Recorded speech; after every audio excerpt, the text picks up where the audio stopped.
Charles, I have somewhat invented a word today. The art department. I know. Sorry. After you. I said the art department invented the word, right? You got to give credit to the art department. They're very pricklish about things. Thank you. We've got a little bit of a delay today. I'm taking some extraordinary steps to protect our live stream, which is currently healthy, but this Cabezablanca, it occurred to me, Charles, when we were trying to brainstorm for a title for today's show, that the super duper all-time classic Casablanca, it really means White House Casablanca, but I don't know what the implications of that are. What I've gone with here is Cabezablanca. It's because you're completely blank up in the cabeza. I'm not sure he has a head. Or she, for that matter. Where we are now is, what is it, that phrase, the cruel irony of diminished expectations or something? That folks who were trying to help minorities in this country would lower the standards and then say, congratulations, you got an A, when instead of scoring a 90, you scored a 50. And I think what has happened to this country, and indeed to the world, and maybe not just with this president, there have been other presidents that have been, vegetable heads, not even meat heads, diarrhea heads. But this president in particular and this vice president are so unqualified to hold any administrative job, let alone the job of president of the United States and potentially, rising up as vice president to president of the United States. And I say that as somebody who I find management to be incredibly boring. I'd much rather be making decisions on my own and taking responsibility for what happens. I'm very much of not a loner, but in tennis, I prefer singles to doubles. And I think in life, I prefer just saying my piece. And if I'm wrong, I'll take the lumps. If I'm correct, I may or may not take credit for it. But in the case of Biden and Harris, these are two people who are supremely unable to spot what's important and what isn't important. And that's in the charitable case where we assume neither is in the business of trying to destroy this country, which may not be a fair assumption. But in the case of this idiot, Biden, who is a dangerous idiot, and quite frankly, during the 15 and 16 election period, when I suppose I really got rather involved expressing views about the dangers of Hillary Clinton and perhaps pointing to one demerit that may have cost her at least a portion of support in the 16 election. So you could say that maybe what I had to say was political. And I have been, I guess, with you making a lot of points about political and economic issues around the world, not just in America. But when we look at this guy Biden, he's the kind of person that, in a unionized theater on Broadway, in the hat check department with Kamala Harris, you could see them both working there into their 90s and maybe hundreds because the union protects them, checking coats, puking on the guests' belongings, losing things. But neither of these people deserves any sort of respect, given the disrespect which they've shown this country and voters in both parties. Joe Biden's policies are beyond dangerous and stupid. You can start with his policies with regard to the military. The military is not a gigantic social justice experiment. The military is meant to be an apparatus that we only reluctantly put into place to defend the interests and only the interests of the United States of America. That's what this military is for. It's meant to be tough. It's meant to be something you don't trifle with. It's meant to be something you fear. And under Biden, it's become one big joke. It's a Gilbert and Sullivan production of what a military should be, with people walking around in fancy uniforms, or in the case of Lloyd Austin, not wearing a uniform, spouting crap and demeaning the true interests and livelihoods of the entirely volunteer fighting force, which is our military. It is a shameful display, and it is the willingness of this president and Kamala Harris and even many Republicans to amp up and take on Russia, possibly in a nuclear conflict, without considering whether or not, yeah, without considering whether or not China's looking at this. And if you read Sun Tzu, which I have read many times, there's kind of a national, I don't know, comfort with strategy in China. And an obvious thing to do if you're China, there was a great piece in Zero Hedge earlier this week or in the last 7 days that listed out the number of nuclear weapons each major country has. And Russia has, I think, 5,900 and change. We have 5,400 and change. And China, as Trump would say, has 350. Now, I don't know whether China's are much more powerful than the ones that Russia and the United States have. I suspect not.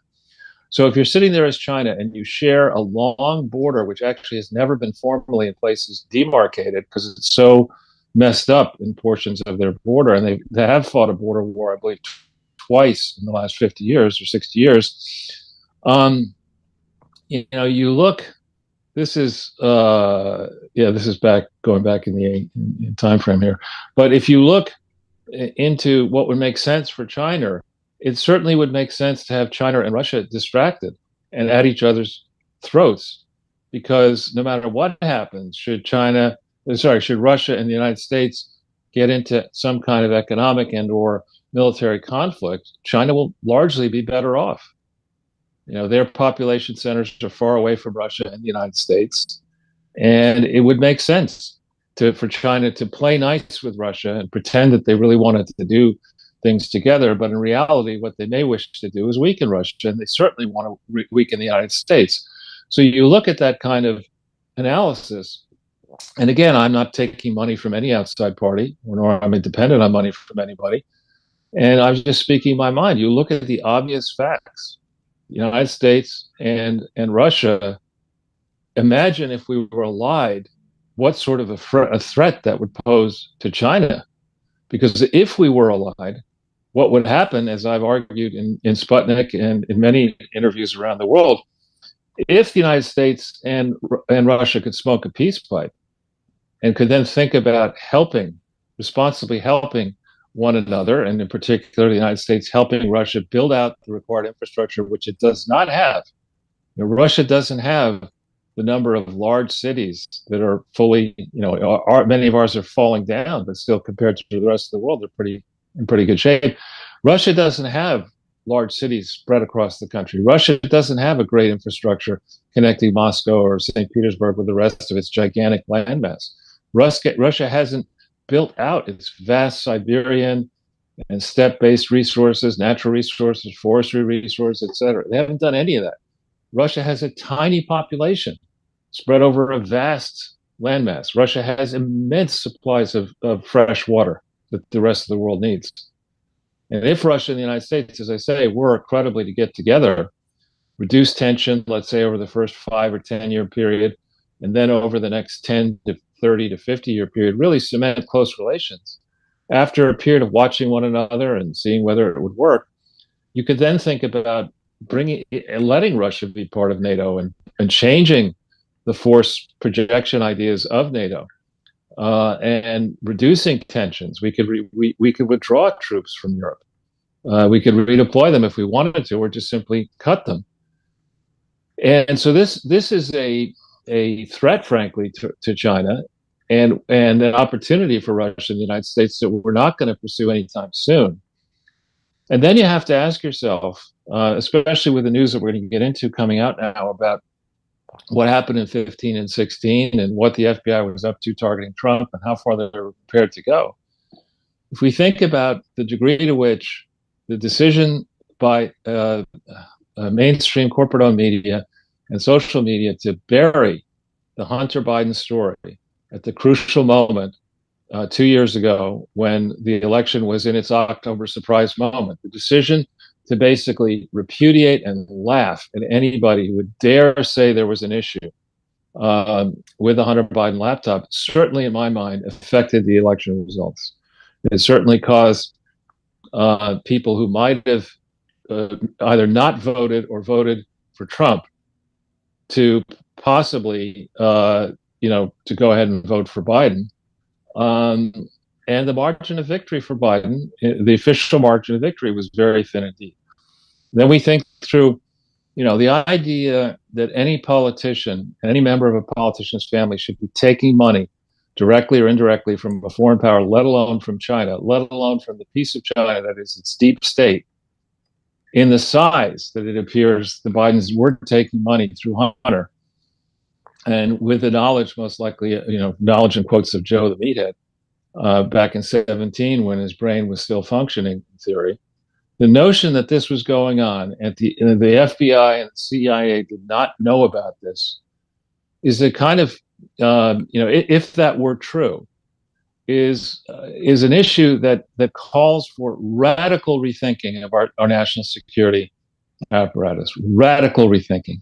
After all, the sums involved, when you open a bank account and when you collect an incoming wire from a foreign source, there should be alarm bells on that. And when it's going to, Hunter the hooker lover, the crack lover, and, the various projects that were stand revealed by Tony Bobulinski, these are on their face ridiculous. It's not like in the investment world, people have their views about the investors, and some think they're just connected idiots. That's not the case. The best investors in the world are fighting constantly among one another for the role of being best in the world and best in class. And these people who do know what they're doing, who have experience, who've put money into complex deals around the world and actually earned a rate of return, they understand how tough it is to take money out of sovereign wealth funds. And there's no way that Hunter Biden and his partner, even Tony Bobulinski, there's no way those guys legitimately passed any of the tough screens that are in place on these private equity funds. So leaving aside the money issue for a second, shouldn't responsible people in the media, and if there are any, be asking, to what degree are Joe Biden, and for that matter, Kamala Harris through her husband, whose firm did a lot of business, DLA Piper, with foreign clients, to what extent are those two and many others in both parties in thrall to our enemies and in positions of power now, where they decide whether our enemies get prosecuted, whether our enemy, people connected to our enemies get investigated? I think this is a scandal that rivals, who was the guy back in the 50s, Jason? Communist, the witch hunt guy? No. Senator McCarthy. Was McCarthy. This rivals that. It rivals, in the Bush years, the guy in the State Department who was a Russian agent. I mean, this is a mess. This is a Manchurian candidate. Joe Biden. Alger Hiss. Alger Hiss, the guy exactly. You're talking about there. And then I think a lot of people don't realize that Joseph McCarthy died at age 48 or 49 and was apparently just an insane booze hound. Right. Little known fact. But, also, Charles, along the lines of smoking the peace pipe, I just want to remind everybody who's watching that I'm using an unusually large delay here today to protect the stream. Makes it a little bit trickier from a conversation standpoint.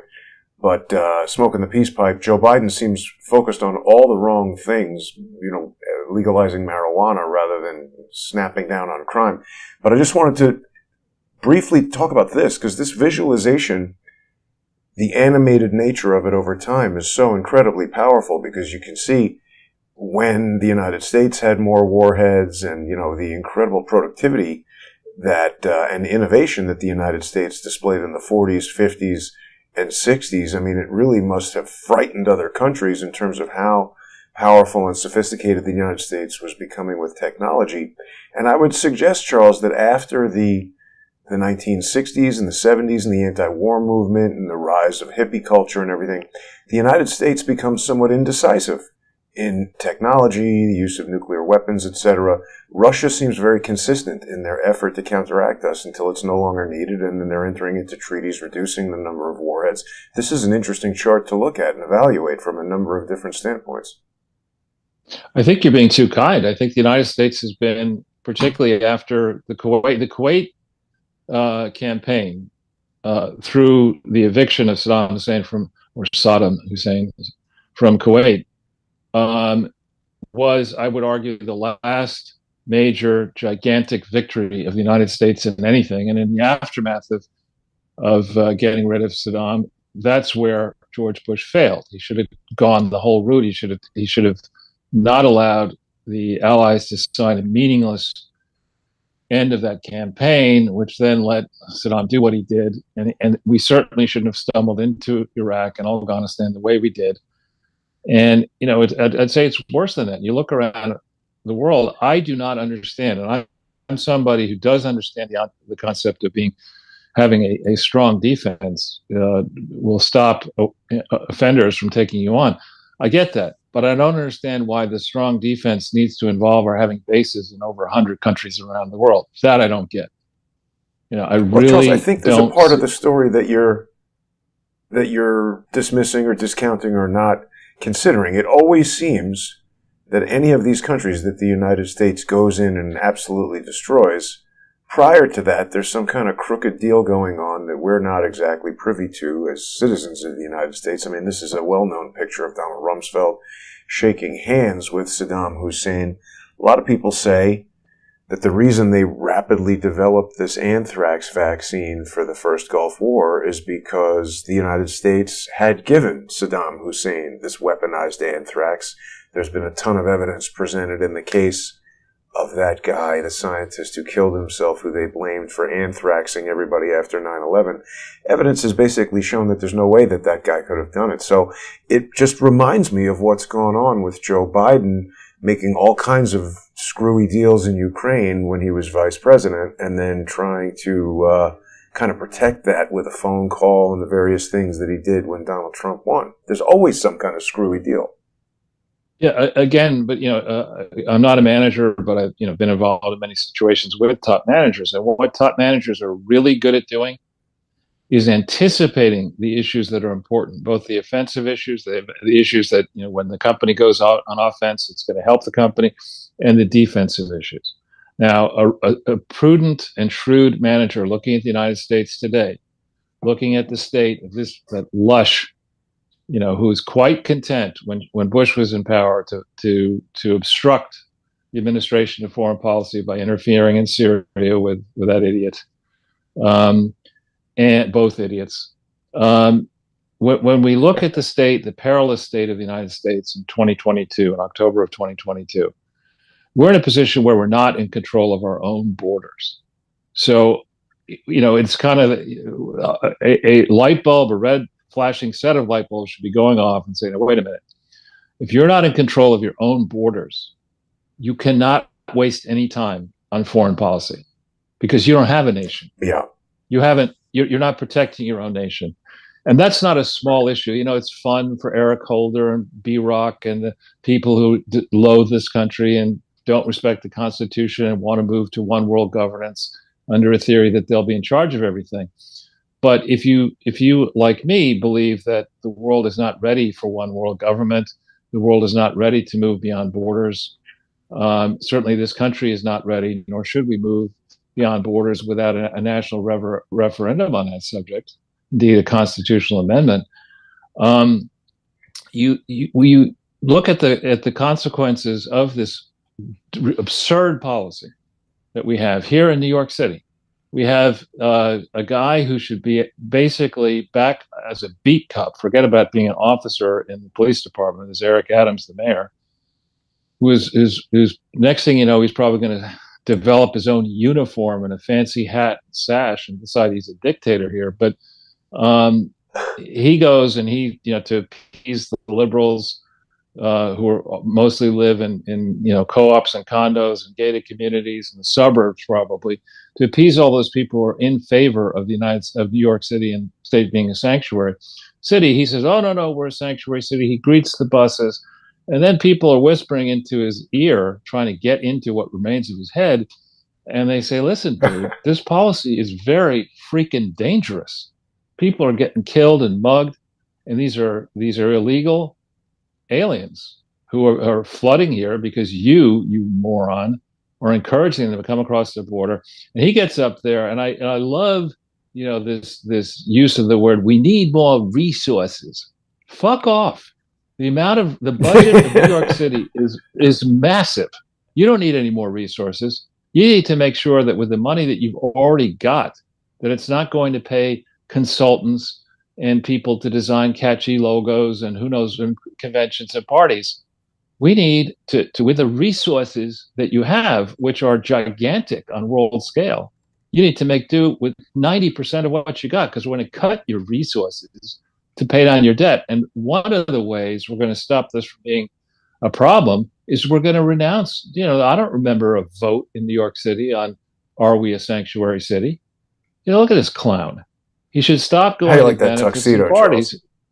He's not doing his job. Maybe we should be thankful that he's not focusing on his job, because if he did, he'd probably do an even worse job. But this idea of New York City is going to say they're going to be sanctuary cities, that really harms the poorest among us the most. We don't see the crime statistics laid out the way they need to be. Why? Because in the most recent FBI crime statistics, for example, which are atrocious, they don't include New York City and Los Angeles, two places where the crime is it's on a tear. So that's the new approach. To avoid getting bad grades, we won't score your test. So this guy and the Democrat team that is all for these open borders needs to be repudiated and then investigated in 2023 and following, and if need be, prosecuted and then incarcerated. Because this is not progressive, what's going on. This is a disaster, in particular for the poorest among us. So step one, we've got to regain control of in principle, our southern border. And step two, if we're going to have a foreign policy once we do that, we need to explain to Mexico and also to China the consequences that will obtain should they continue to course fentanyl and other drugs into our country.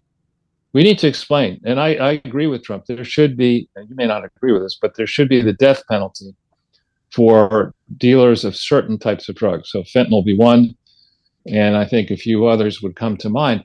And we ought to explain to China, you can't have this story that's in the press yesterday. They have apparently rogue police stations they've set up inside New York City and other places in this country. Fuck that. I would say to the Chinese, here's how it's going to work. You will dismantle these police stations. I'm giving you 24 hours. Okay? 24 hours to ship these people home. Okay? We'll even organize cargo planes, big planes to get them out of here. But you're shutting these things down. Here they are. I want the people out of here. And then if you don't get it done, okay, 48 hours later, every diplomat in the United States from China is being sent out of here. Fuck off, all you guys. We can't work with you. Get out of here. You want to eliminate our diplomats from China? Fine, we'll leave. Okay, but our companies are going to be penalized under the next administration if they invest in China. Penalized. The corporate tax rate will be whatever it is, and triple if you put another penny into China. Whoa! I hadn't seen these details, Charles. Look at this. The Police Overseas Service Station in New York. They're taking pictures. They're not hiding this. It's above a noodle shop. That's very Jackie Chan movie of it. Right. And then I'd go to, our friend Mr. Obrador down in Mexico, and I'd say, listen, if you've got a problem because the cartels basically control your country, and maybe you, okay, we'll use our military. We will launch a war against your cartels. That's something we will do. Okay, because they're at war with us now. We're not going to tolerate this. We will use our military, our best military, to go after them, and we'll take them out. Doesn't this indicate, Charles, that China has no fear of or respect for the United States, that they think that they can open a police station within our country and we don't even know it? I mean, how stupid are we for this happening? Well, Eric Adams has foreign police. Imagine the file that they have on the Biden family. Imagine the file they have on the Bush family. Imagine the file they may have on John Kerry, who was operating with his, I guess, stepson was in that one of those investment firms with Hunter Biden. Yeah. And Romney, whose son is in Rosemont Seneca.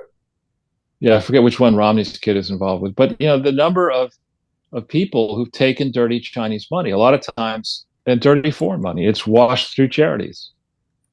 And well, speaking of charities, Charles, look, this is an interesting detail that I didn't know about. So again, I mean, the Chinese, all you got to do is watch our show for the past 5 years and say, well, gee, the FBI does nothing. Charities, you can steal the money, all you want. Let's just open a charity and open a police station in Harlem, and the idiots in the United States won't know the difference, and they were right. Well, again, you look at the total cost, and I'm not arguing at this point. I don't think we need a larger FBI, but the budget for the FBI is approximately $10 billion a year. That's that's as I think the CEO of ExxonMobil famously said in a board meeting about a smaller amount than $10 billion a year. Why are we wasting time talking about 200 million? It was like 20 years ago. We lose more oil each month or whatever. We used to lose $200 million of oil every day or every month. We don't care about it. So I mean, similarly, 10 billion to do at the FBI. They always, that idiot, dirty idiot, I think, Chris Wray and his predecessors. They can puff themselves up. They can show up at the Congressional Oversight Committees and they can say, we have open Islamic terror investigations or foreign terror and now domestic terror investigations outstanding in all 50 states, and we devote a tremendous amount of manpower on that. You need to leave us alone. I really need to get back to our important work. I mean, whatever that costs, the real work that needs to be done by the FBI, going after gang criminals, the hardened criminals, the murderers, etc., child traffickers, drug traffickers, all that kind of stuff, is that 50% of 10 billion?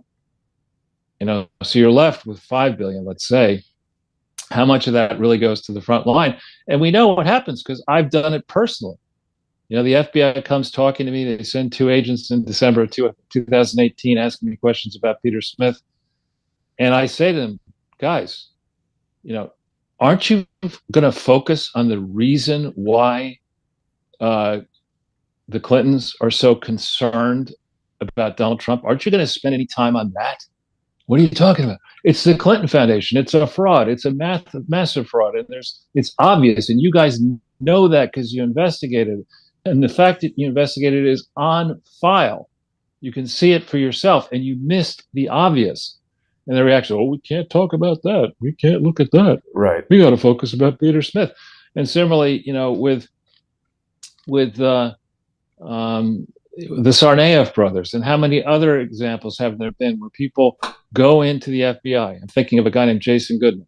You go and you discuss an issue with the FBI, and the reaction is, well, you can't look at that. Right. And when it comes to charities, I suppose there are many crimes, and we don't need to really rank which are the most odious, but abusing a charity for your personal and political benefit in manners where you're spreading, for example, adulterated HIV/AIDS medicine around the world, and people are being killed because of that. You're going to let people take, virtue signaling honoraria like the Clinton family, Chelsea Clinton, to get book and podcast and directorship deals on the strength of her experience being a crooked philanthropist, a fake philanthropist. We're going to let all that go.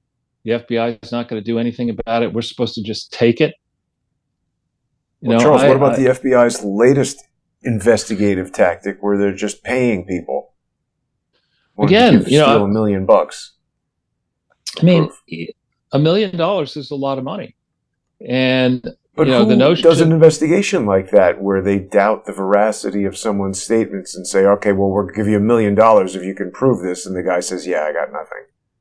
Yeah, I know. It's absurd. It's just absurd. Tells you it's absurd. That well, I mean, we go back to the initial origins of the FBI, and if you do a Wikipedia on J. Edgar Hoover, you discover that right after he died, and he was the first, long-serving, deeply controversial, and likely hopelessly conflicted director of the FBI, who, with his people, had all kinds of files that were used as leverage, I think, over people while he was FBI director.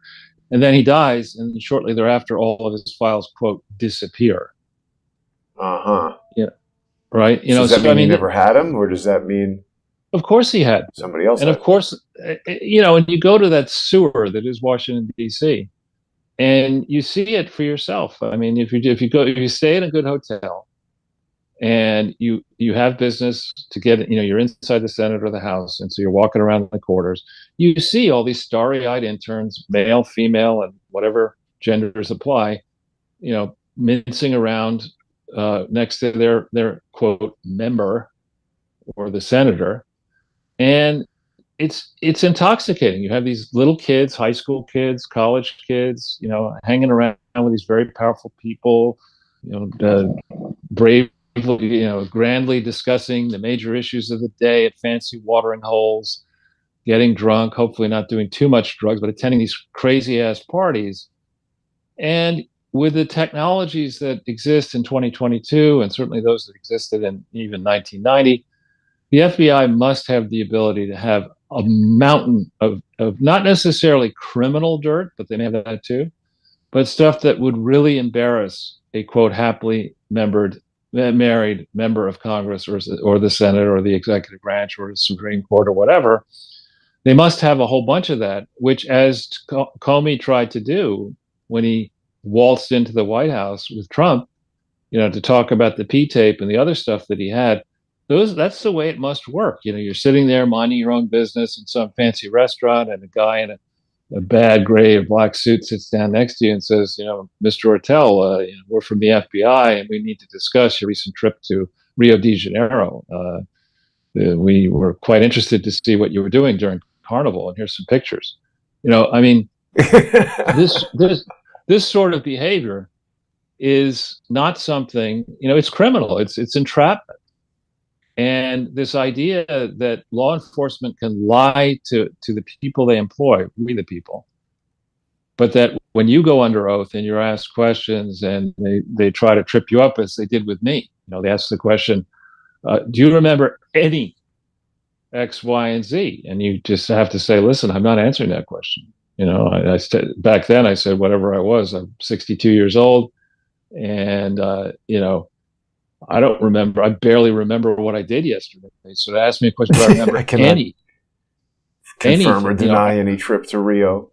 Right. You can't ask, you ask questions like that, and they have the recordings, and they have your email, and they have this and that, and they're going about a process to try to trip you up on a process crime and then get you in a place where you plead guilty to that, so you won't pursue the type of investigation that needs to be pursued against the FBI. So I think whether we do it in 2022 or 2024, the time has come for the American people to say, listen, to have justice administered fairly in this country, we need to rebalance the power and we need to have not only people in the FBI and in the various security services, but in these law firms who, you take a guy like Eric Holder, right? And I'm not saying this because he is tan.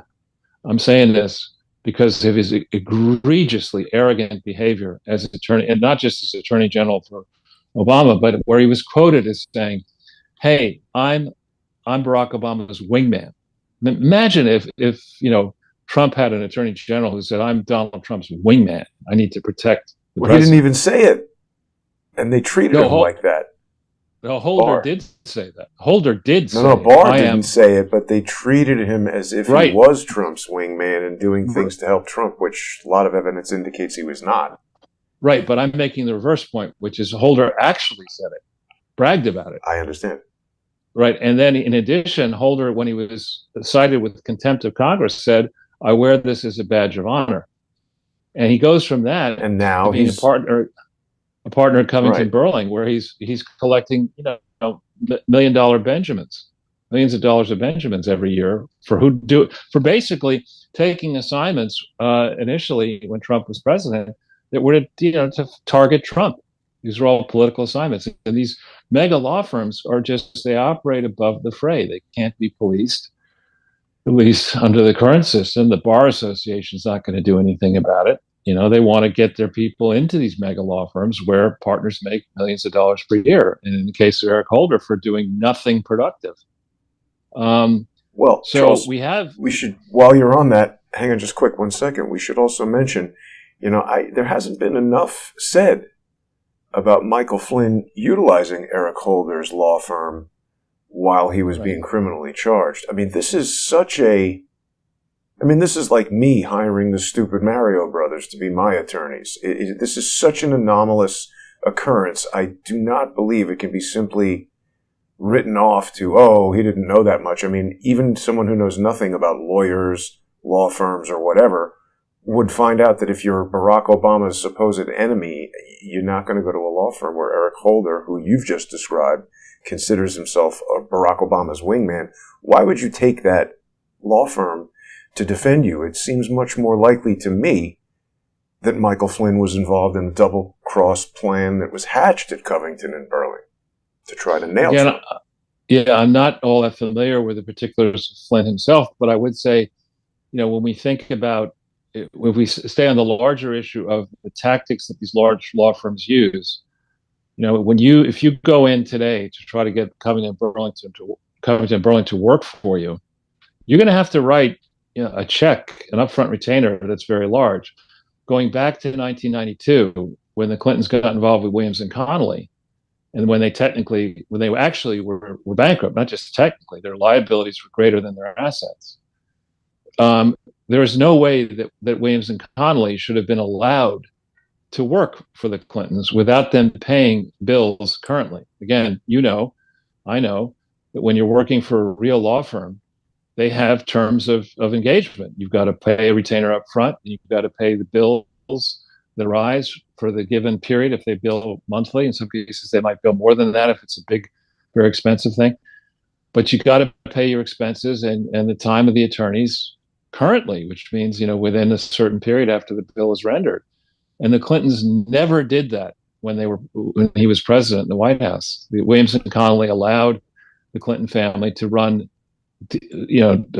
liabilities that there was no way they could repay. No way. And that, to me, is an illegal gift. And that practice should not be allowed.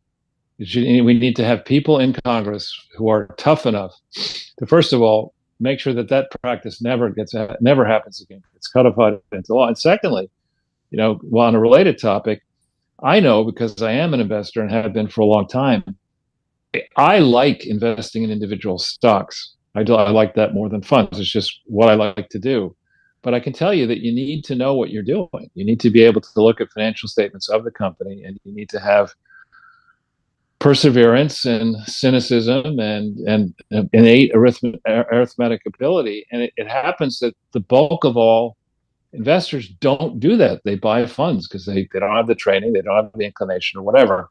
And so this notion that people in Congress ought to have the absolute right to invest in companies while they're in Congress is rubbish. I dislike intensely Mitch McConnell. I think he needs to be sent to, it's not early retirement anymore. He needs to go to those farms where they send the horses. He's a Kentucky man, so he's familiar. Yeah, he's familiar with thoroughbreds and horses. I mean, he's well past his sell-by date, and even he has says that he doesn't invest in individual companies. He leaves out the issue that his wife's family does, but as far as he's concerned, he doesn't. And I think it should be strictly prohibited for members of Congress, and frankly, for people. We need to set the bar pretty low, so that people in not only at the cabinet level but well below that level, and then in the regulatory agencies, large swaths of the population that is in the public sector should not be allowed to invest in the market. And if they happen to be rich and they have assets that are invested in individual companies, as I said on Fox after Trump won, I was the first person, I believe, to say that not just Trump, but his whole family should put all of their assets in blind trusts, so that there would be no issue that anybody could raise about whether there were conflicts of interest. Of course, he didn't listen. But it's not tough. Nick Brady somebody I spent time, as a junior guy working for him and with him for many years. I mean, when he became a senator, he put all his assets in a blind trust, a multiple blind trusts. And it's not complicated if you're wealthy and you can afford the legal fees, and it's a simple approach to find a trustee who looks after your stuff. If you're not wealthy, you shouldn't in the first place in Congress be speculating in stocks. What's your upside? That you make a ton of money and that you learned about this as an insider? I mean, it's reprehensible, the graft that's going on. And when people like the Pelosi family and the McConnell family and the Romney family and many others are on the grift, they're not. I don't think in the case of Mitt Romney it's as bold as give me $10 million and I'll vote this way or that way for a vote. But I think that if a very big investor happens to employ one or more of these people's kids, it's possible that when that big investor gets into a jam with the SEC, that Romney or others might be used to make sure that the SEC goes slow in any investigation that could implicate that investment firm. And the same thing is certainly true with Democrats. So, this is a disgusting mess. But to go back to your wonderful poster and the Biden and Harris thing, I mean, I don't know if you're aware because maybe you've been out of contact a little bit, but Kamala Harris was on a late night show, I think either last night or it must have been last night, and she bombed. I mean, she's another person who has been set up to be a winner. She's supposedly the future of the Democratic Party, and she goes to a late night show where if you're a Democrat on a late night show, you should do well, right? I mean, they want you to look good, but apparently she was so bad that across the punditry, people are saying, "What the hell is wrong with this idiot?" And so when you have the two of them, you have Kamala. It's always a bad, or Carmelo, as Tucker likes to call her. It's always a bad thing when you have a staff and there's an amazing turnover in your staff. That does not mean that you're a good manager at all, And so Carmelo has no freaking common sense. She is, I think, a laughingstock in this country and around the world. And that's before you get to Tony Stinkin' I'm not blinking at Secretary of State. Before we move off of this, though, this is important because she's championing this marijuana decriminalization, and people immediately jumped on her because she was excessively harsh at imprisoning people for marijuana, infractions when she was the Attorney General of California. Also, this is such a softball deal here. Isn't Seth Meyers kind of like the lowest rated? Why not Jimmy Kimmel? Why not, who's the other Jimmy guy? Seth Meyers I met in Joe's Pizza just prior to the pandemic, Charles. He was friendly, but I don't think his show is funny. You mean Jimmy Fallon, maybe? I mean, it would be like having, taking somebody from the famous meeting that she had at the vice presidential residence where she had all these elementary school kids, and maybe one of them has a podcast now that he or she is 9 go to space years old, and you have like the featured guest be Carmelo. I mean, she is, it has nothing, again, to do with her gender or her ethnicity. She's just an idiot. She's unqualified for this role. She shouldn't have teamed up with Biden in the first place. It's quite clear from the debate, if that was real, where she excoriated him and won the first debate. It's quite clear that they don't see eye to eye on things. It's quite clear that Jill Biden loathes her. And it's quite clear that, she's done nothing right. She was sent to Europe prior to the Ukraine special military operation to try to, put steel in the backbones of the Europeans and stop the Russians from doing anything. That didn't work. She was put in charge of the southern border. She's never been there. I mean, she's hopeless. And Biden's worse. And, just on this point, I mean, here we are. It's, I believe, October 12th in this time zone. And there are 27 more days until the election. Now, yesterday, I thought I was going to be able to do it on Monday, but I didn't realize it was a holiday. Oh. Indigenous Peoples Day. But on yesterday, I thought to myself, well, I read up on what I needed to do. I was registered as a Republican in upstate New York, but I haven't voted there, since I think 2006 or four, maybe. And so I read what you need to do to register, and what I thought I read is you have to get a New York State ID. Now, my driver's license is lapsed because I stopped really driving after I moved to the city, and so I looked at the rigmarole you got to go through, and I got everything together to go down to the Department of Motor Vehicles Bureau yesterday to get this stupid thing so I could then register. And then I thought, why don't I just go to the voting place and see if I can get it without the ID? So I walk in, and to be very, it did not start out well, the experience, but I walked into this room. There was nobody else in the room, and there were a number of people preoccupied talking bullshit to each other for a while. Finally, they noticed me. Finally, a very nice man came out, and I said, listen, I don't have a state ID, but I have a passport and I have a lot of other stuff, and I have proof of my address. Can I register? He said, oh, no, you don't need any of that. Just tell me the last four digits of your social security number, and you can register. Or any four numbers. Exactly. I looked at them and I thought to myself, 1, 2, 3, 4. Okay, I mean, good for me. But then I did it, and I'm at an age where I'm proud that I actually bought glasses in my early 30s, but then the eye doctor was a friend of my family. He said, listen, if you use these glasses, they're going to weaken your eyes over time, so you're better off making do. I was nearsighted back then, and so I've been making do, and then now I find that the very small print in these government forms, you can't read them easily. So at least I can't. So I filled as much of the form out as I could. I said to the guy, listen, I think I've done most of it, but I honestly just can't see this. Can you help me out? And he said, sure. He was wearing glasses. He was probably in his late 50s, early 60s. And he said, listen, you and I can't see this. So we puzzled it out together. And in 6 minutes, I was registered. That's the good news for me. But the bad news, I think, is that if that's the process, that you don't have to show anything to get registered to vote, you don't have to show any proof, then I suspect that the Democrats understand, because they control, even when Republicans control the governorship in a state, as they do in many states, a lot of times the apparatus is controlled by Democrat-inclined bureaucrats. Charles, I've located surveillance footage of you registering to vote. Look at that. So who is that? Daffy?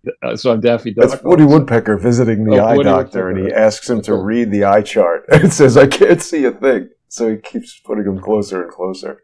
But seriously, Charles, yeah. I was just looking at this other thing before that completely hilarious Woody Woodpecker cartoon came on, which is talking about the requirements to register to vote in New York State. But it's saying that you must be a citizen, you must be a resident, you must be 18 years old. But how can they confirm any of this stuff if they don't have some sort of official ID that they're checking? And why on earth, Charles? Like, I've been to buy another cell phone chip, and they want all kinds of information about you. Here, somebody could buy a cell phone chip and say they're me. Would that really end the world? This is our entire country, and voting for people who run it, and they're just like, whatever, just give us some numbers and pretend you're Charles Ortel and we'll let you vote. Well, the one step that I should explain is you fill the thing out, and then they say within 2 weeks you get a card. So maybe, let's hope, they check the information, and maybe they have the ability to check it. But anyway, on this subject, and going back to your great poster, it's not like what we're doing in this country is we're deciding that we have the need for a government and we really can't afford it, so we'll underpay everybody, and discount. We should be grateful for the fine service that we get out of these idiots. That's not the case at all. I mean, the size and scope of our government today, we're running gigantic deficits. I think the cost, the true cost, which is not measured in GDP accounting, they on purpose, I think, skew the estimates so they don't show you the huge cost of government. But using their numbers, we spend each year an amount on government, federal, state, and local, that dwarfs the size of all but the economy of China. I think our government spending is larger than the GDP of every other country in the world. That's our government spending. Right. And for that, what do we get? We got rampant crime. We have instability. We have crooks, across the border not being policed. We have we're approaching a nuclear war thanks to these meatheads, and apparently people are apathetic. They don't give a shit. And the mainstream media is arguing that the Democrats have a shot in this national election. And as I've said, this doesn't seem realistic, though. Yeah, the polls in a national, if this were a presidential election, maybe. But again, as I've said in the past, in midterm elections, these are local, statewide and local elections. So you can't sample people in California without really knowing who they are and ask them who they think should win the New York governor's race. What they think doesn't matter. I mean, you have to sample New York voters and you have to then do that in the correct proportion of those likely to vote. And because I registered as an independent, and the guy did say, sir, if you register as an independent, you can't vote in the Republican or Democratic Party. And I'm like, big whoop. I don't care about that. But I think Charles, a lot of people. One of the most telling things in this whole race is the coverage of John Fetterman, and it seems, I don't know, maybe yesterday it's turned. What's his name? Uncle Fester. Uncle Festerman. But this NBC, correspondent who interviewed him said that he was using some computer to transcribe what she was saying, and that before the interview started, she was talking to him, and it seemed like he didn't understand what the hell she was talking about. Well, and this is NBC saying that. Right. Again, with this knucklehead, and I think of all the illnesses, there are many. We don't need to rank which is worse. But whoa! Sorry. Did you see that slate there? This is they're shooting this like a movie. You and I never run a slate. That had the name of the director on the slate. That's really interesting. Right. Well, so just stay for a second on the question of mental illness. That's really difficult because we don't yet have machines or any way to truly tell what is in the mind of somebody who's mentally ill. We don't know. And very clearly, he may not be ill, but he's afflicted. I mean, strokes are rough. And, let's assume he had all his faculties. Let's go into his track record. He has bragged about saving some ridiculous town in Pennsylvania where he was the mayor or whatever, and that town's a disaster today. He has bragged when he had his faculties about letting murderers back out on the streets and emptying the prisons. The guy is, I believe, his parents are wealthy, and he's been mooching off them forever. And if this is the best, the chimpanzee would probably do a better job as senator than this idiot. But this one has the brain chip, and he's been trained to drink banana juice for playing a video game. Perhaps we could send Fetterman over to Elon Musk and get him chipped up. Right, and it's not like it's not like the voters in Pennsylvania are doing anybody a favor putting Fetterman in there, or the Democrats, for that matter, nominating Fetterman. He's a disaster. He's School of Feinstein. Dianne Feinstein out there in California, she's way past competent to be representing the people of California, which is another consequential state. So this Fetterman guy is an idiot. If he wins, I think the seat in Pennsylvania. They should have Biden debate him. That would be just hilarious for everybody to watch, even though they're on the same side. It's pathetic. And again, for Biden, of all the people to go out and hold a fundraiser for, you're going to really stake what's left of your reputation backing Fetterman? But doesn't it indicate, Charles, that there is somebody somewhere who really wants this guy in, and that it was decided long ago, and that even though he's had a stroke and is so obviously an unqualified, incapable candidate, they have to keep him in there for some reason?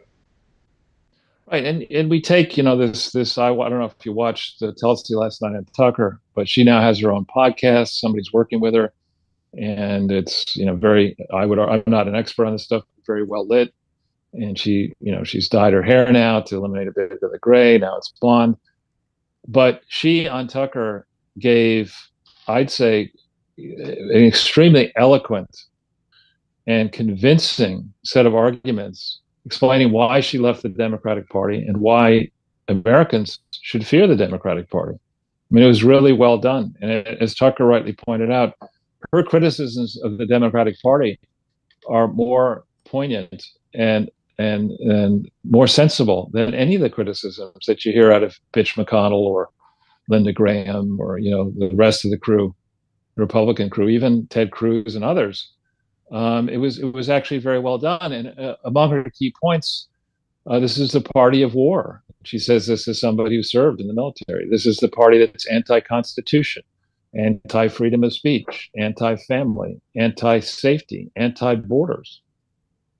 And if you were to not put these planks and associate them with Democrats, but instead to associate them with the Chinese Communist Party or dread enemies of the United States, they line up pretty well. And I think, if we did have a fair media and social media, the ads that could now be cut using her words to describe the Democratic Party and the various candidates in the Democratic Party that certain key conservatives are running against in races like Ohio and elsewhere. And just to segue a little bit, you have this guy, Tim Ryan in Ohio, who in the 19 and 20 primaries ran for president. And he was pitched as somebody who would stand up to the crazies in the Democratic Party. And Ryan is now calling for violence. He's officially called for violence against Republicans, including his opponent. This goes way past where debate should be, political debate should be in this country. And I think the average American understands it. I mean, I don't speak as an average American because here I am in as a lerper in Greenwich Village, in a part of Greenwich Village where there are a lot of wealthy people. And, I never went to public school, and I understand I'm not your typical American, but amongst the mass of humanity in this country, the people who didn't start life with any financial advantages, or parents who were highly educated, and who have graduated from high school and college and found career opportunities that they're thriving. Maybe you're married and happily married, and maybe both spouses now have jobs and they're trying to save money. These are people who want the best for their children. They want their children to have more opportunities than they used to have. They watch the spectacle of, in New York, Governor Zeldin, the candidate for Governor Zeldin, having people shot feet outside his front house, despite the fact that the front door of his house, despite the fact that he has a lot of security. They watch that. They watch the market jitters. They watch what's going on in these elite schools. They see how difficult it is for children to get decent jobs. They see the anxiety that is basically amped up by supposed leaders. And they see people who, when they take a look at what's being taught in public school and they go to their school board and they start complaining and they find themselves on the receiving end of an FBI raid, they look at this and they say, basta, enough of this bullshit. These pointy head wokesters have gone way too far on a tangent. We got to take the country back. And I believe there is around the country, emanating from the left. I mean, it's very interesting to watch certain progressives, Democrats, being now anti-nuclear war, looking at the situation in Ukraine and say, okay, yeah, we were fine with stopping the special military operation and making sure the borders of Ukraine stayed at the level they were in February 24th, 2022. We're fine with that. But we're not fine with overthrowing Russia, and in particular turfing Putin out. That we're not fine with. And we see people on the left saying that. And obviously Trump is now saying that. And many people are saying, no, wait a minute, we didn't sign up for nuclear holocaust here. And but Charles, isn't it a little bit sort of stupid? I mean, this is sort of like, you see these cats pushing something and pushing, and then it falls over and breaks. It's like, well, you're the idiot who pushed it. I mean, you can't expect to, this is not a game. This is not a high school fight. If you're going to threaten Russia, and for 14 years they're telling you better stop this or there are going to be consequences, and now it's too late. The consequences are here. It's right. Stupidity from the people who caused this. Right, and then you see around the world. I mean, I think I mentioned in the past, but our new viewers don't know about this, that when I was doing a lot of interviewing on CNBC and Bloomberg and elsewhere back in 2011, I went on, I think, around this time of year, and there were jitters in the market, and I argued that the EU was a failed concept and that Germany should leave the EU, Germany being, in theory, the prime beneficiary of the EU, at least from a political power-based standpoint, the largest country in Europe, therefore the ability to maybe call the shots of who runs the EU. And the host was like, didn't know what to make of me. But now there are rumblings out of Germany that they are actually thinking of leaving the EU, that it's gone crazy.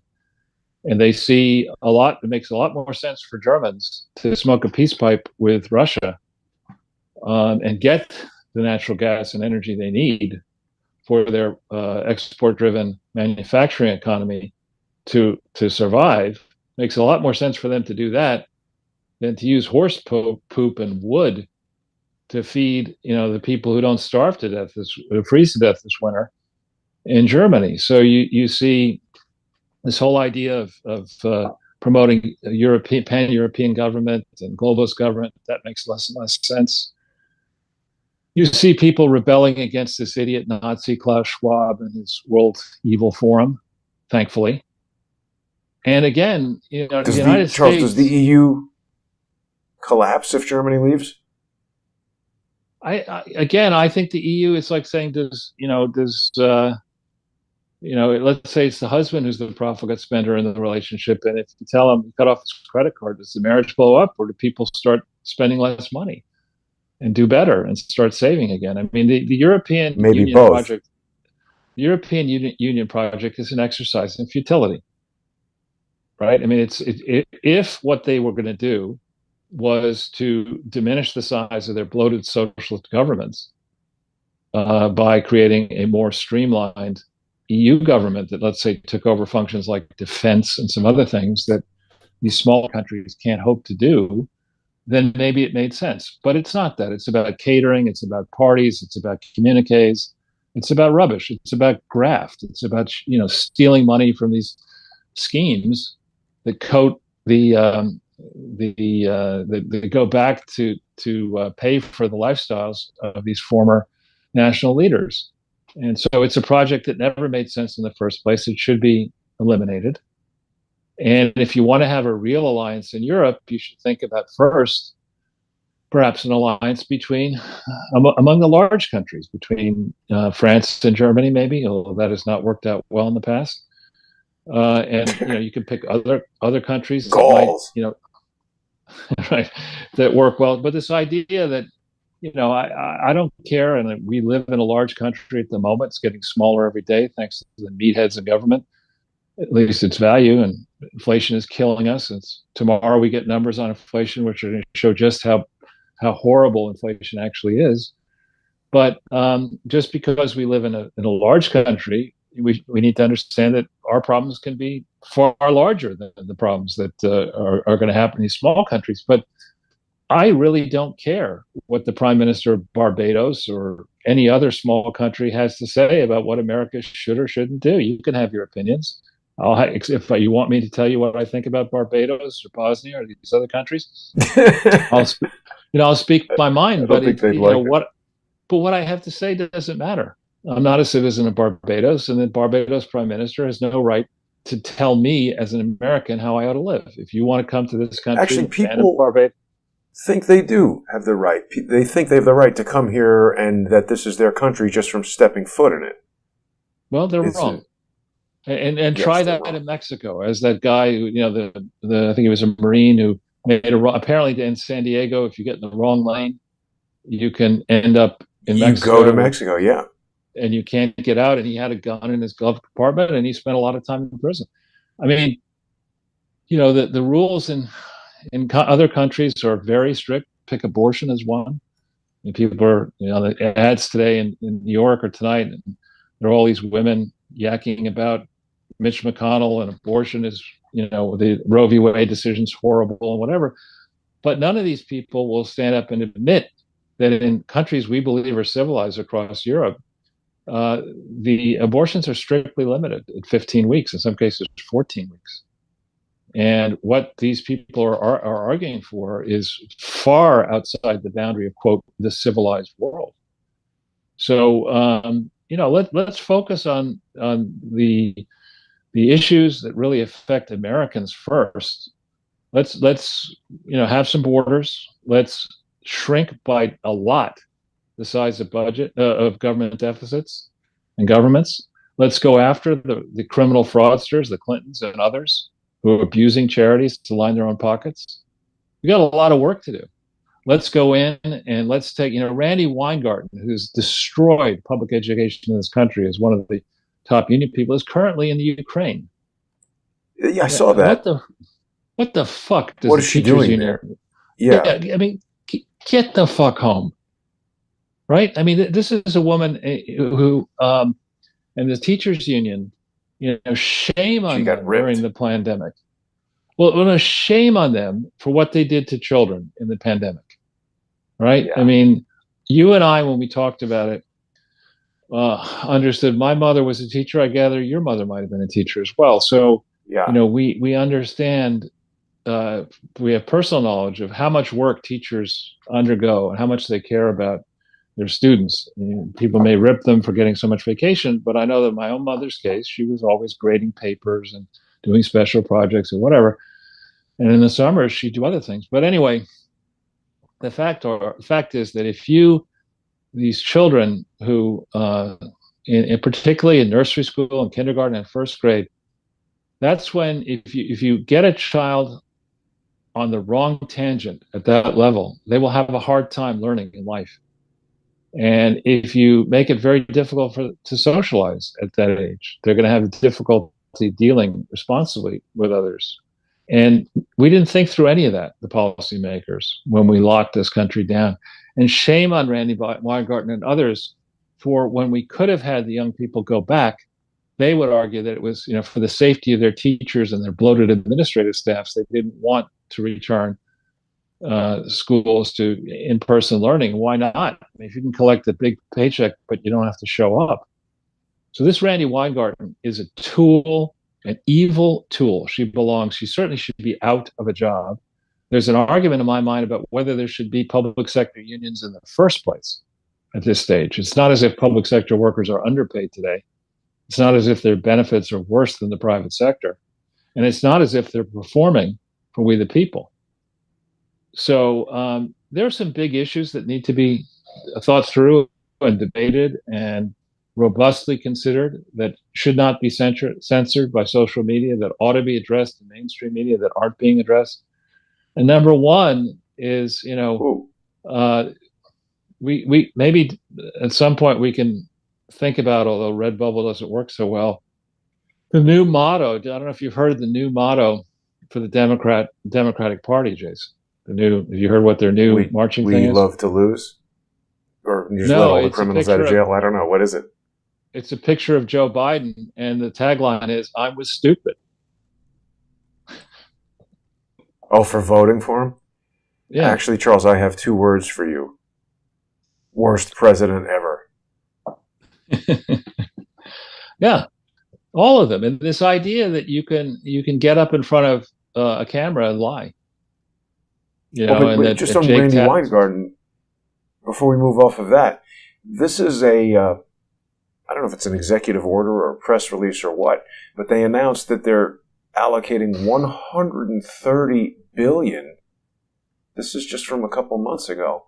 $130 billion to the schools. Is that a lot? So what does that mean?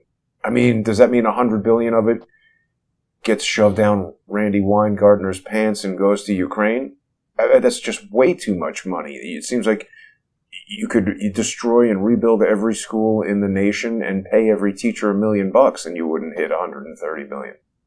Well, and this is, a simple exercise those of us who are comfortable with arithmetic can do. You take the school budget the national school budget, then you take the number, you do the budget for, let's say, elementary school up through 8th grade, budget for high school, budget for undergraduate degrees, so bachelor's of arts and science, and then graduate degrees. Amount spent, number of students, how much per student, compare that to the cost of private education, and you're going to see the amount that we're spending on public education is absurdly high. Absurdly. Well, but not only that, Charles. Cullen did this in a slightly different way, and he calculated, how much it cost. This isn't too scientific, but it was fun and interesting. It was $4 billion to build the Burj Khalifa, and so he was just counting how many Burj Khalifas you could build for that $130 billion. I mean, it's an absurdly large amount of money that can't be real, and literally 129 billion of it must be being stolen. Well, or put it slightly differently, forget the royal families and, who knows how much money they really have and how do you value the wealth of the royal family of England or Saudi Arabia. But take the list of the richest people in the world and how much is, if Musk is still the richest person in the world after 50 plus years of living, how much wealth does he have? What is it, 150 billion? Is it 200 billion? So you're going to give, if it's 130 and he's 200, you're going to give 65% of Musk's worth away to Randy Weingarten. Obviously, someone who is exhibiting bad judgment going to Ukraine on the day that cruise missiles are arriving is a poor idea. And that's like me going to evaluate the interior of a volcano or something. What the hell do I know about it? More than she does. Maybe. More than she does. And really what we need, who is it? The guy who died, Gilbert Gottfried, the famous scene in Trading Places, where Eddie Murphy goes there and not Trading Places. No, Beverly Hills Cop. Yeah, where he goes and he needs to find out something and he says something about Gilbert Gottfried's wife, and Gottfried goes on a tirade about the wife, that bitch, etc. I mean, that's the kind of approach we need to have in mainstream media. We need to, and Brett actually had a guy last night, Brett Baer had on Fox, a guy from the CIA, I think, who attempted to defend that idiotic letter signed by 51 people. Oh my goodness. Remember that letter about Hunter Biden, that it's Russian propaganda, and he did not do well. Brett really tore him apart. And that's what we really need. We need, when Tucker, remember when he was in the 9 o'clock hour, he used to have people on who would try to sell bullshit on air, and he would just tear them limb from limb. That's what we need more of. We need sort of somebody. Was Tucker's signature for a while, but he's moved away from it a little bit. Right. It's kind of tough to get guests when you do that every day. But I think, though, that's right. That would be a good show that you let, you have a debate, you let people try to express. Oh, wait a minute. This guy, he wrote the book, How to Get Rid of a President. He's a fellow at the Brookings Institution. Right. And Brett tore him to shreds yesterday, which was good. Charles, this Brookings Institution is the center of this whole entire thing with Ukraine, Russiagate, this moron coming out. He used to work for H.W. Bush. Yeah, he wrote that whole book. Another highly dangerous person who thankfully is dead. But so we really need it. Remember the vignette I've told you about where Pete Peterson and my dentist friend and I were in the hot tub out there in Phoenix, right? That kind of a guy. You're not expecting the dentist to tell Pete Peterson that's the stupidest fucking thing he's ever heard in his life. But that's what the dentist did. And Pete Peterson's like, he looks at me and he looks at the dentist and he just gets out of that hot tub, leaving a bunch of his hair floating in the top of it, as quickly as he could. We need more of that. Wow, this is his son, Michael Peterson. It looks like him. Again, that shouldn't be allowed. You should not be allowed running the foundation. That should not be possible. Right? I mean, right? It must be his son. It looks like him, and his last name is, it looks really a lot like him. It's a hell of a coincidence if it's not. It's got to be his son. Right. Look, I have no problem. I mean, when I was at Dillon Reed, a lot of our clients were family-owned businesses. You know, I have some experience with that, and I got no problem if you want to set up a family-owned business and unwisely give, you know, your eldest kid the right to run it. Um, that's your call. You know, if your eldest kid runs it into the ground, you won't hear about it, but you know, your descendants will be the worse off because of it. But you shouldn't be allowed to do that with a foundation. The foundation should be independent from the donor, and that's why it gets the tax exemption. And we need to change this loophole. Once, if you've got so much money that you can set your son up in a foundation, or Hillary Clinton up in a Chelsea in a foundation, pay down the fucking debt, national debt. Pay it down. Yeah. You know? It just seems, Charles, oh my God, Barry Diller is on the board. Richard Beatty, who's a very big deal at Simpson Thacher. He's the guy who gets, when Tim Raymond did that piece, Sunday Times Magazine piece in May of 2009 on AIG that featured comments by me. Beatty he was the advisor. He's a person who you bring in when there's big trouble from Simpson Thacher. And he called up Tim Raymond after the thing appeared, and Tim thought that Beatty was going to sue him. And actually, Beatty said to Tim, "Listen, you know, I was in the room at all these AIG meetings, and your piece was the best assessment I've ever seen at AIG. It was really. I commend. It's tough to find it because it's Sunday Times Magazine. I think it's May 17th, 2009. But it's a cover story. The man with $1 trillion price on his head. And Tim is a very gifted writer about all this shit. But yeah, Beatty is the person that Chelsea Clinton was dealing with on the Clinton Foundation. When companies and entities get into trouble, Beatty is the person. Yeah, there you go. That's the piece. Very well written. Very well written. This piece by Tim Raymond. Huh. Embarrassingly nice Charles, comments about me, though. Anyway, sorry. There are comments in there. Tim was nice enough to show me the draft that he put into the editor, and then I saw the final piece, which had all these compliments about me in it that was Tim had not originally written, but that was nice. That's nice. I'm not upset. Just to shift gears for a moment, Charles, there was an unexpected power shutdown at this Zaporizhzhia nuclear power plant. It's a little confusing for people perhaps to understand that a power plant would have a power shutdown, but apparently the power to the thing somehow is, this article says that Ukraine shut down the power. The danger there, as of course you know, is that traditional power controls the cooling of the nuclear reactor, and if it goes offline, it can create problems that could lead to a Chernobyl-style overheating and eruption of a containment vessel, which would spread, it's basically nuclear terrorism. And when we see that the pipeline was destroyed, the bridge was destroyed, Putin has said this is terrorism. The other thing that's very strange that was being reported earlier today, or even yesterday, is that Sweden is refusing to disclose information about this investigation they've done, potentially revealing who bombed the pipeline. That seems weird, doesn't it? Why would Sweden not reveal what they've discovered? No. My understanding is they're refusing to disclose it to Russia. That's what I mean. Yeah, you said generally. They're disclosing it to other people, but not to Russia.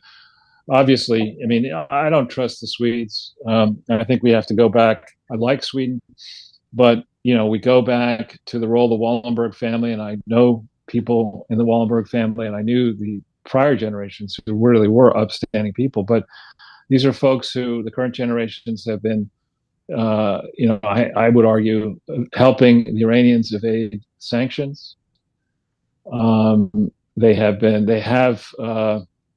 In Sweden, they have companies that are very export dependent, and they're large markets that they like to serve, which the United States is making it difficult for them to serve. And so it's preposterous that you would not involve Russia in this investigation. Imagine if we were the aggrieved party. Imagine if somebody, blew up an American pipeline. You telling me that the Americans would say, "Oh, did research into 9/11 and said, well, we know who did it, but we're not going to tell you. I mean, that's ridiculous. It's not a strong move. And it's not like the Swedish government. It's not like the Swedish government is a paragon of virtue. I mean, here's the thing. They've arrested 8, and it includes Russian citizens, Ukrainian citizens, Armenian citizens. What do we think about Nancy Pelosi? Didn't she just go to Armenia a little while ago? I mean, Nancy Pelosi is one of the most despicable individuals ever to emerge from American politics. Between her and her husband and her son, this is a woman, and her parents for that matter, this is a person who has a long, ignoble career as a grifter. She has been pushing lies as truth her entire adult life. She is single-handedly, with people like Chuck Schumer and others, and the Bidens, and Clyburn, and a lot of other people. She is destroying the Democrat brand and making a lot of money. Less than a month ago, she was in Armenia. Right. I wonder if she's facilitating any kind of... boy, this is bad. I got to tell you, it seems like the FSB is a lot... That's the Russian thing, right? They seem a lot better at investigating and finding criminals than the FBI. That took about a week. A lot better than the FBI? How high standard is that? And let's talk... Exactly. You and I do better than the FBI. A lot better. I mean, let's talk, for example, about this, that, you know, when Nancy Pelosi was Speaker under W. Bush, she was quoted many times as saying, dissent is the highest form of patriotism in America.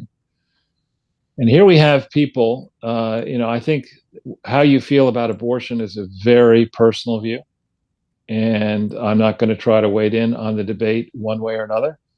But I will say that when you contrast an FBI raid against the Vaughn family, with multiple people and the footage that has been shown on various shows, including Tucker's, of the way the FBI behaved, and you contrast that with what didn't happen against BLM, what didn't happen against the Clinton Foundation, what didn't happen against the New Black Panthers in 2008 in Philadelphia, and on and on and on, it's crystal clear that there is no justice. It's the Department of Injustice.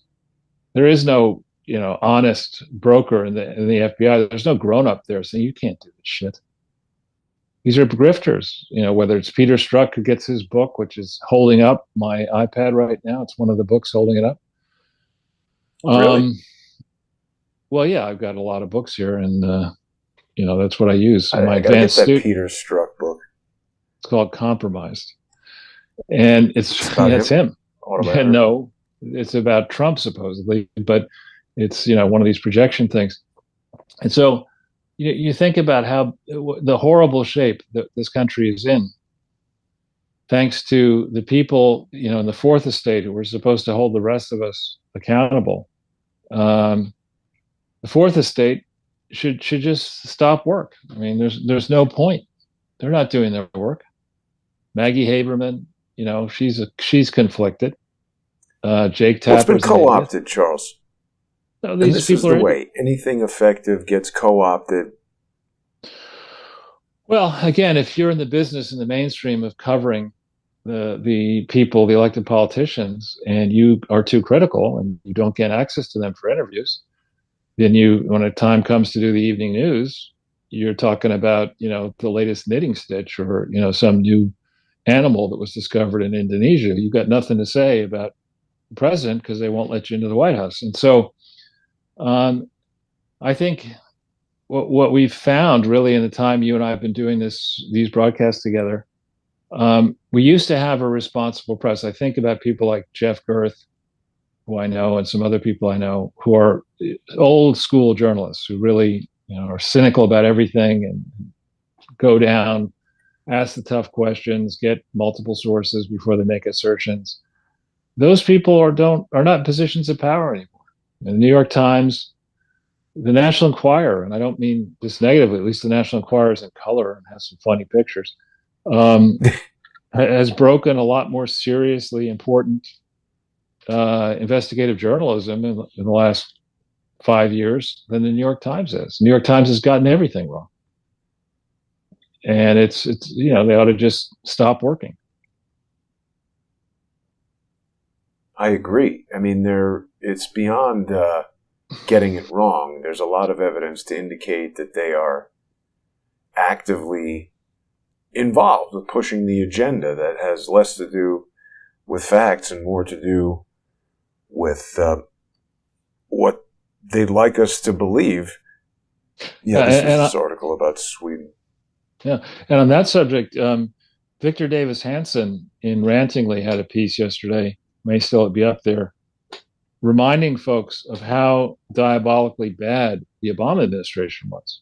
How many mistakes were made in that administration, economically, geopolitically. And we're paying for those mistakes. We're starting to pay for them now. And there was another piece, some Fed, I think, study, something that you and I've talked about that I could reduce to writing and with reference to facts.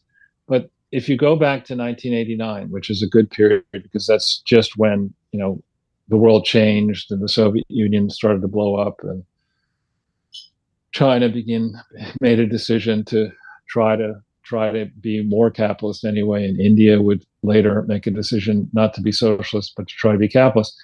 In that front time frame, 89, 90, 91 to the present, the average American worker in the private sector is a lot worse off. And the decline economically, the decline that can be seen in the numbers is especially rapid and marked from 2000, 2001 to the present.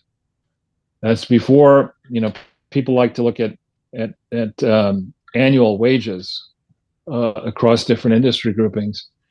But the reality is that back in, say, 89, you could actually work 40 hours in a responsible job and you'd have your weekend off. You can't do that anymore.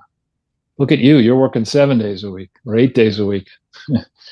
But most people, to keep up, with their colleagues and to try to keep their jobs or maybe get promoted, they're constantly on the internet checking things and responding to email and talking to one another.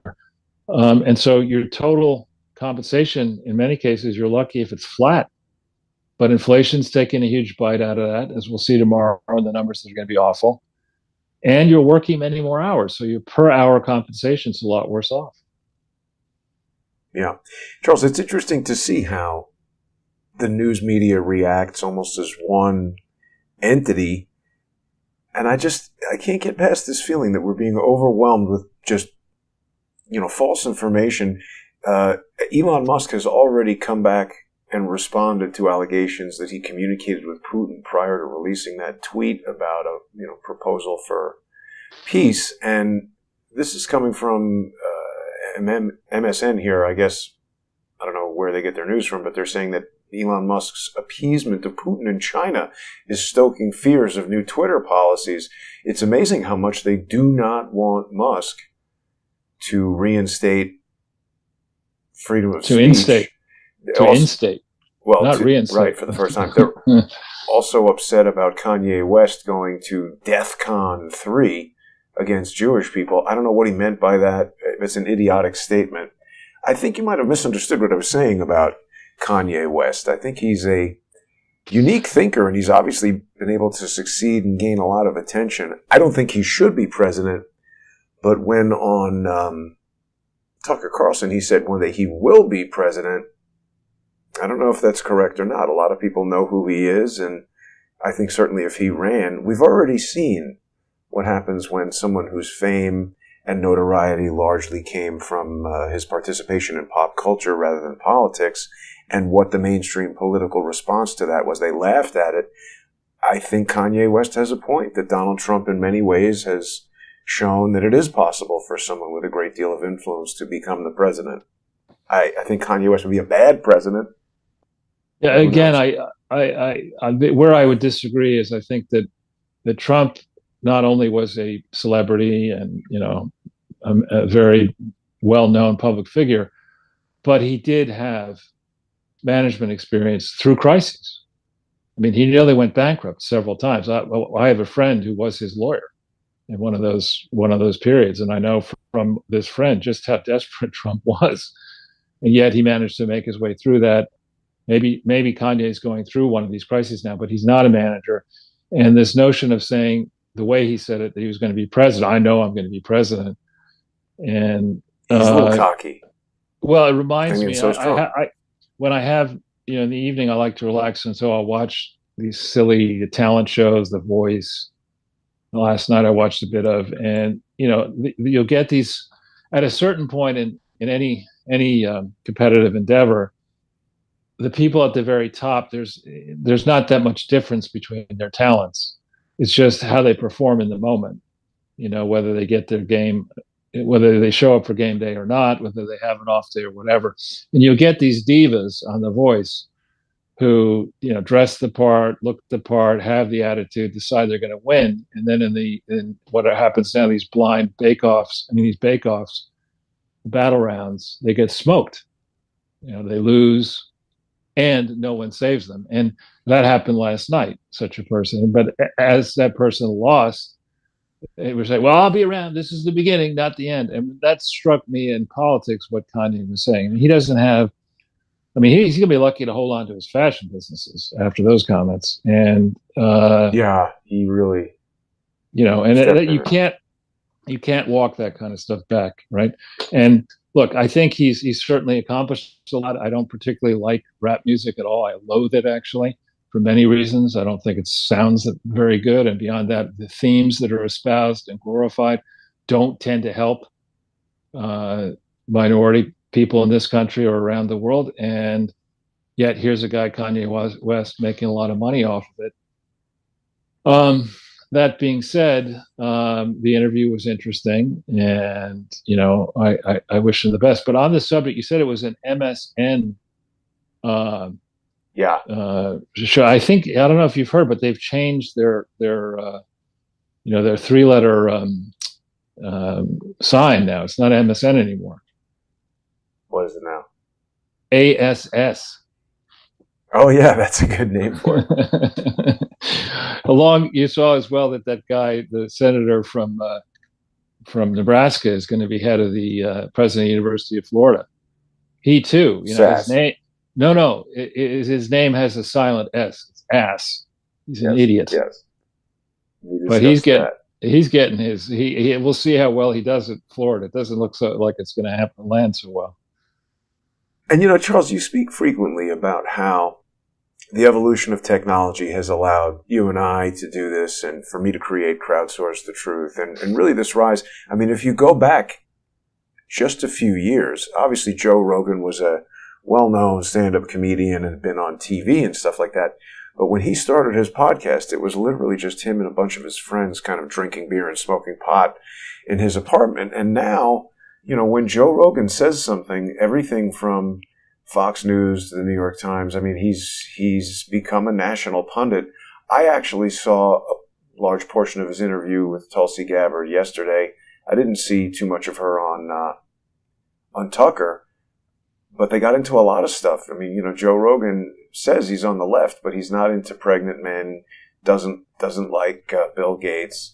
And this was a pretty good interview, I thought, with Tulsi Gabbard. She hasn't really said what she's going to do next, aside from just leaving the Democrat Party and upgrading her podcast from like a terrible vertical selfie to somebody, bought her like a large format camera so she can have a soft background. Definitely looks better, but this is a huge media push. She's obviously planning something, I would think. Yeah, well, hats off. She's a young lady. She's in her early 40s. Good luck to her.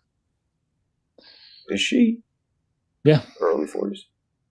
Yeah. Yeah, well, she's going to run for something. We'll see what that is. The other thing I wanted to point out, didn't Nancy Pelosi have some photo op with some black person who she was like shoving away from her? And here it looks like Trump is legitimately friends with Kanye West. This is the type of thing that if some music person comes and jumps on the president of anything, wouldn't security normally grab that person? Obviously they're friends. In the White House, no less. Yeah. Right. It's pretty surprising. Yeah. Yee. Yeah. Well, we've got we've got just a few days left till the election. A lot to think about. I know we're mindful of the time here. Yeah, I like your story about figuring out major security lapses with the election, but we'll have to see what happens. I do expect to be back in New York in time for Election Day, so we can check out what's going on at some of the polling places and stuff like that. And good news, Charles, it does appear that my precautions for preventing, I guess I shouldn't even say it now. Don't say it. It's been working, so that's good. I want to thank everybody for being patient with me through this road trip. It's not over yet, and there's a lot more interesting stuff coming up. People can become sponsors by going to subscribestar.com/crowdsourcethetruth and patreon.com/crowdsourcethetruth, and it would really help me out. I don't know if I told you this, Charles, but I had to buy $82 worth of Newsom juice, which was just one tank of gas in California, $6.29. I've been fortunate enough to be able to purchase gas. I didn't realize this. On Native American reservations, it's $4.12, $4.19. Apparently they don't pay tax there. So that's pretty interesting. But thanks to all the people who are sponsors of the show and make this road trip and every episode of the show possible.